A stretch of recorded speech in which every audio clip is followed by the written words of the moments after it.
in the last 1 year. Obviously, the job market's been pretty trashy. Job market's been pretty trashy. Unemployment's ticking up, especially in tech and all that stuff. So obviously, there are certain Americans who are pretty pissed off with what's going on. So yes, you will see Americans also frustrated with these things. But you know who's galvanizing and boosting these comments? It's these bad faith actors who simply just don't like Indians or Indian Americans. So that's my point. I don't know. Okay, let's go to Marty, and then we'll go to Daisy. Go ahead. Hello, good evening from the US of A. I just wanted to say thank you, Donald Trump, for saving the country. The gravy train is up. Y'all are going home. No more scams. All right. All right. Okay, that's fine.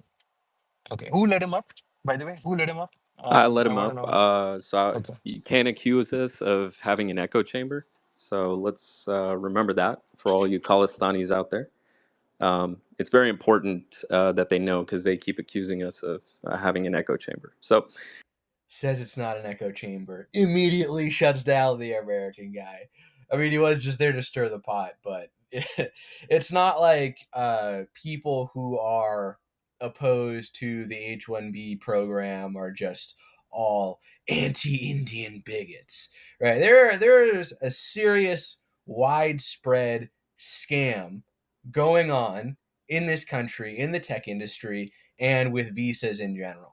And people of Indian origin just happen to be some of the biggest offenders when it comes to this. President Trump recently indicated that there would be a crackdown on the H1B program. The precise details of it seem a little unclear to me, getting some mixed messages. We'll go through those. But the fact of the matter is, a lot of these Indians here on H1B visas are absolutely freaking out and absolutely losing their minds. All over the H1B subreddit, there were people who were, they were just totally blackpilling. And a common theme in their responses is this sense of entitlement and cursing Americans. And it's something that my eyes were really open to. I knew immigration was a problem, specifically sort of border issue immigration.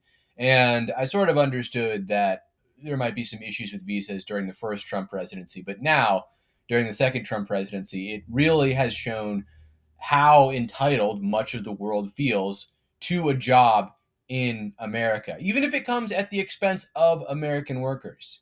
They get really nasty. And what is perhaps the worst part about all of this is that it's so transparently about cheap labor. These H1Bs are given very disproportionately to uh, people from India, and they're sold to the American public as, oh well, these are just high skill tech workers. These are just these are the best and brightest coming from another country here to improve America and make our country more productive.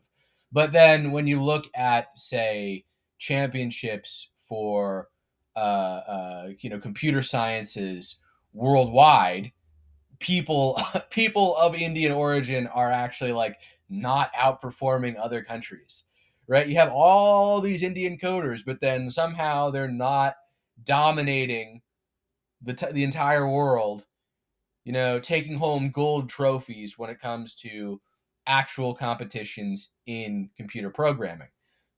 Good afternoon. It is Friday, September 19th, and in absolutely astonishing news that is going to just absolutely kill tech companies who employ foreign engineers, scientists, and other professionals. Trump is set to impose or sign a declaration today imposing a $100,000 application fee for H-1B visas. Now, this is going to hit employers in the U.S., not the foreign workers. These industries are already suffering from less visas available to them, plus just general fear of, immigrating to the United States. Basically, everything this woman says in this video is a lie. Why are there so many H1B renewals if people are really afraid of immigrating to the United States? And now everyone sees the United States as this big, bad, dangerous, racist place. It's just, she's just lying through her teeth. And that's the grift. Like, this is, you know, the left and the people who are agents of these big businesses who want cheap labor on the right have to trash American workers and crap on American people in order to justify this.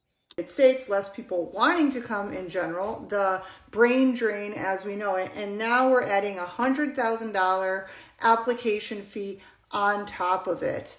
I expect pushbacks from large corporations because this is going to affect all the big tech companies, and is going to make it really very difficult for them to employ foreign workers. And these are, again, scientists, engineers, very intelligent, bright minds that we want working in our country who now, won't have the option to come here because employers are simply not going to be willing to pay that fee and will likely settle for perhaps less qualified candidates, because the point of the H-1B program is that you already have to show that you do not have sufficient candidates in the United States. So, I don't know what the goal of this is. It's definitely punishing employers, though, who hire foreign workers, despite the fact that they have already shown that they do not have sufficient qualified candidates in the US. But this is just a mind-boggling fee. I don't think anybody had anticipated this.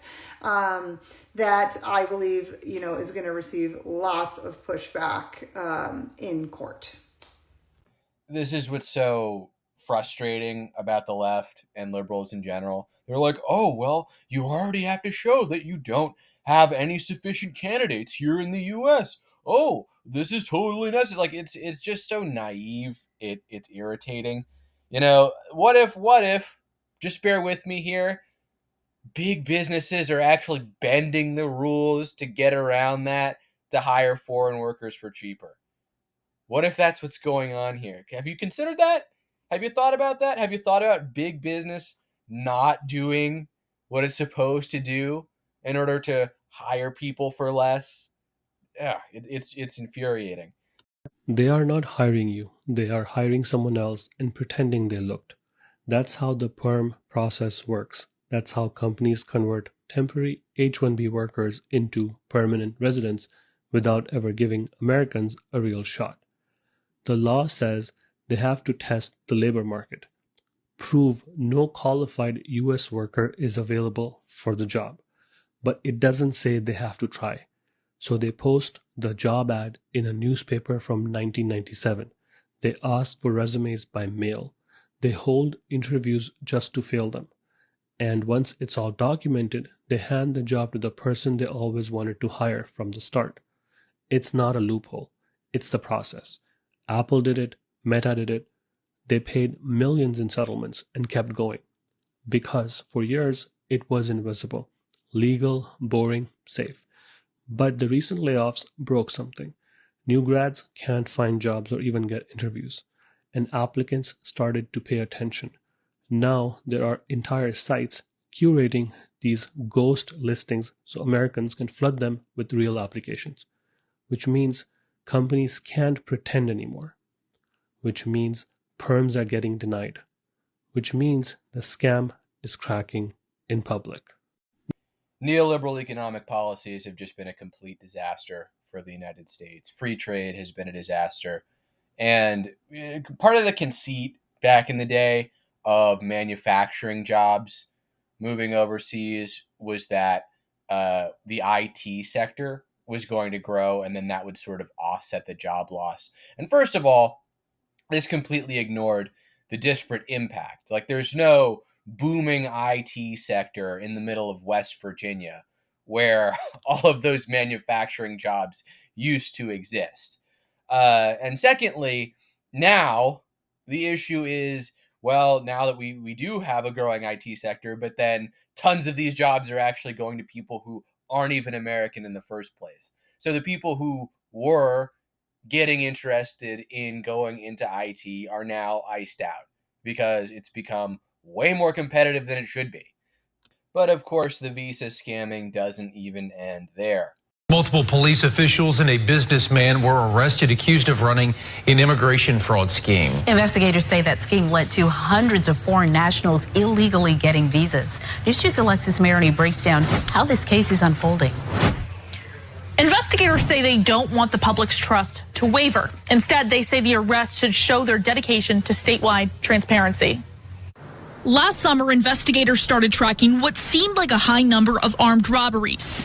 I've never seen anything quite like this. Many of the victims listed were not from Louisiana. In fact, the armed robberies never took place, and those listed in the applications were never victims of crime.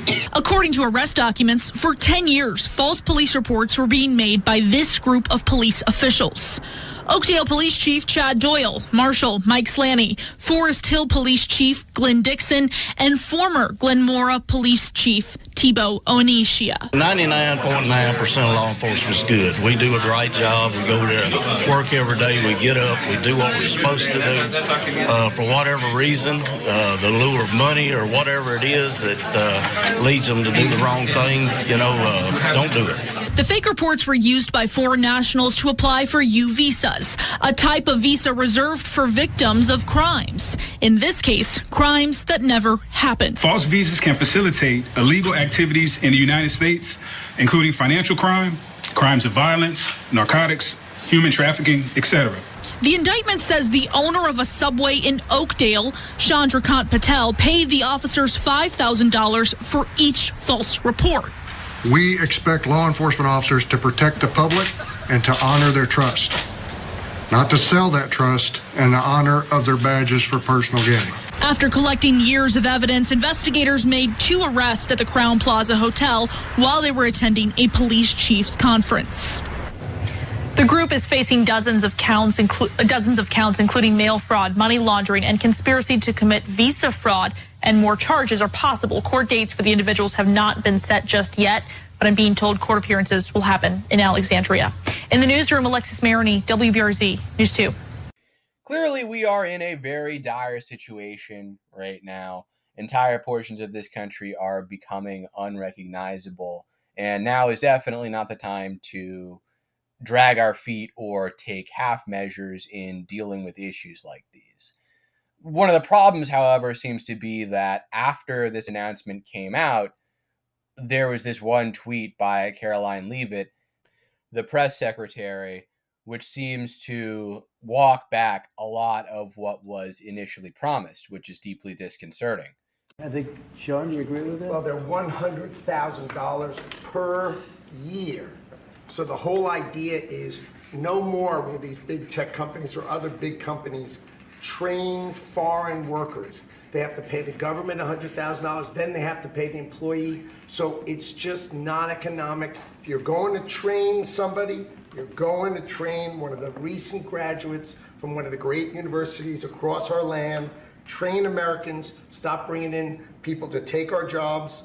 That's the policy here, $100,000 a year for H1B visas, and all of the big companies are on board. We've spoken to them about the gold card. They love it. They love it. Renewals, first times. The company needs to decide, is that person valuable enough to have $100,000 a year payment to the government, or they should head home and they should go hire an American. The whole idea, it's annual, and it's for total, it can be a total of 6 years. So $100,000 a year, so either the person is very valuable to the company and America, or they're going to depart and the company's going to hire an American, and that's the point of immigration. So unfortunately, this executive order seems to have a scope which is way less sweeping than initially advertised. And many people are very justifiably upset with Trump and the Trump administration over it. One thing I will note, however, is that you can't simply do away with the H-1B program. That's what should happen, don't get me wrong, but you can't just get rid of it with an executive order. Trump was only able to limit the program to a degree the first time around because he had certain emergency powers during COVID. So the actual number of people who are allowed to apply through the H-1B program is determined by Congress. And I don't think that, as far as I know, there's nothing really that outside of another emergency situation the president can really do to limit total numbers. So now, at least according to this tweet by Caroline Leavitt, the fee isn't annual and doesn't affect people who are already here in the U.S., which is a lot of people. So to me, so far, this seems like a half measure. Better than nothing, but definitely not what we were initially promised. And it is kind of frustrating. Although I'm going to hold my breath. This is a single tweet by Caroline Leavitt, the press secretary, and with, say, rising outcry or more backlash from the base, I think this situation still has room to develop and improve. The situation is serious enough, at least to the people who feel like they're being targeted, that the government of India itself felt the need to respond, which is a little conspicuous. Very, very, very on the nose.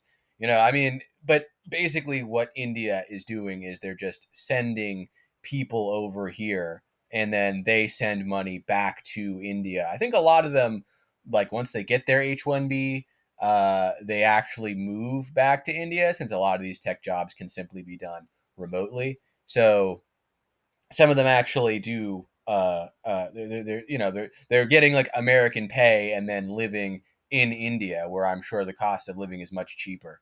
It really is a sort of scam, and how the nation of India is just sort of enriching itself at our expense. But anyway, that's it for this video. I hope you enjoyed it. Please like, share, and subscribe. Sub to me on Patreon if you haven't already. And Red Channels will catch you in the next one.